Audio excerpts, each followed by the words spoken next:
इक्ष्वाकु कुल भारत का सबसे प्राचीन राजकुल है जो वैश्वत मनु के वंशज इक्ष्वाकु के नाम से प्रसिद्ध है। इस कुल में अरण्य, सगर, दिलीप, भगीरथ, रघु, अज, दशरथ एवं राजा रामचंद्र ने जन्म लिया।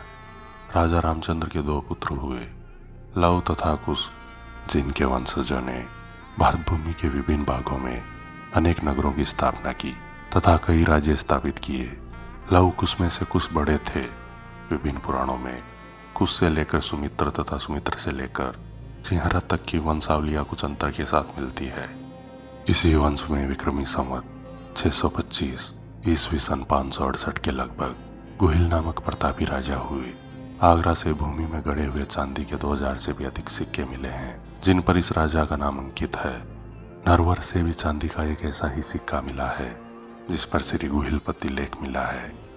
इस राजा के वंशज गुहिल अथवा गुहिलोत कहलाए। इसी वंश में उत्पन्न बप्पा रावल अथवा कालभोज नामक राजा का सोने का सिक्का भी मिला है। उन्होंने ईस्वी सन 713 के बाद किसी वर्ष में मौर्य वंशी राजा मानमोरी से चित्तौड़ का दुर्ग हस्तगत किया।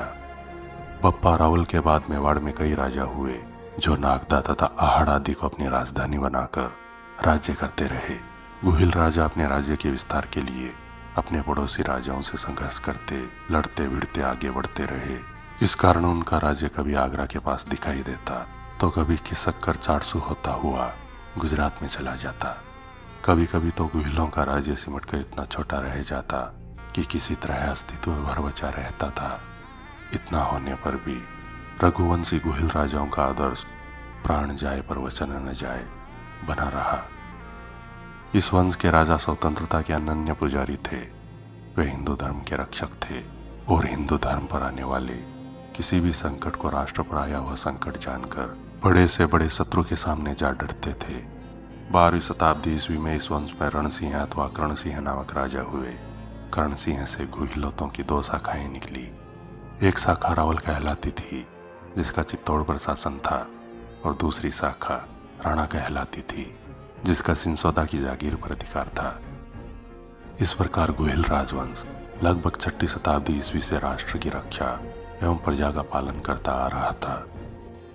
गुहिल वंश के राजाओं को चित्तौड़ दुर्ग पर शासन करते हुए 550 वर्ष से अधिक समय हो गया था जब अलाउद्दीन खिलजी ने ईस्वी सन 1303 में चित्तौड़ के राजा रावल रतन सिंह पर आक्रमण करके उन्हें नष्ट कर दिया। रतन सिंह की महारानी पद्मावती के नेतृत्व में हजारों औरतों ने जौहर किया। अलाउद्दीन ने चित्तौड़ को तो अधीन कर लिया था परंतु उसने जिन महारानी पद्मावती के लिए इतना संहार किया उनकी चिता की अग्नि तक उसे नजर न आई। यह चित्तौड़ का पहला शाखा था। रतन सिंह के साथ ही चित्तौड़ की रावल शाखा का अंत हो गया। लगभग 23 वर्ष तक चित्तौड़ दुर्ग पर खिलजियों का अधिकार रहा। इस अवधि में प्रथम 9 वर्ष तक खिलजी का पुत्र खिज्र खां चित्तौड़ दुर्ग पर नियुक्त रहा। इसके बाद 14 वर्ष तक खिलजियों की ओर से मालदेव सोनगरा एवं उसका पुत्र नियुक्त रहे। ईस्वी सन 1326 के आसपास गुहिलों की सिंसोदा जागीर की राणा शाखा के राणा अमीर ने चित्तौड़ दुर्ग पर अधिकार कर लिया। सिंसोदा के राणा चित्तौड़ को पाकर महाराणा बन गए। गुहिलों की महाराणा शाखा में एक से बढ़कर एक प्रतापी राजा हुए जिन्होंने भारत भूमि पर चढ़कर आए शत्रुओं से लोहा लिया और हिंदू धर्म और संस्कृति की रक्षा की। इसी राजवंश में आगे चलकर महाराणा उदय सिंह एवं माता रानी जीवत कंवर के घर 9 मई 1540 को महाराणा प्रताप सिंह का जन्म हुआ। रानी जीवत कंवर का नाम कहीं कहीं जयवंताबाई भी उल्लेखित किया गया है। वे पाली के सोनगरा राजपूत अखेराज की पुत्री थी। महाराणा प्रताप के बचपन का नाम कीका था। मेवाड़ के महाराणा उदय सिंह द्वितीय की 33 संतानें थी जिनमें प्रताप सिंह सबसे बड़े थे। स्वाभिमान तथा धार्मिक आचरण उनकी विशेषता थी। बड़ा होने पर वे एक महापराक्रमी पुरुष बनेंगे यह सभी जानते थे। सर्वसाधारण शिक्षा लेने से खेल कूद एवं हथियार बनाने की कला सीखने में उनकी रुचि अधिक थी। कुंवर प्रताप सिंह का दिल लुभा लेने वाला अकृत्रिम बर्ताव, प्रजाजनों को समदृष्टि से देखना, खुद को अपनी प्यारी प्रजा का सेवक समझना, देश और धर्म के नाम पर अपने सर्वस्व का त्याग, इस तरह के और भी अनेक सद्गुण उनमें थे। दोस्तों, वीर शिरोमणि महाराणा प्रताप के इतिहास से जुड़ा यह दूसरा भाग आपको कैसा लगा? कृपया लाइक एवं कमेंट जरूर करें।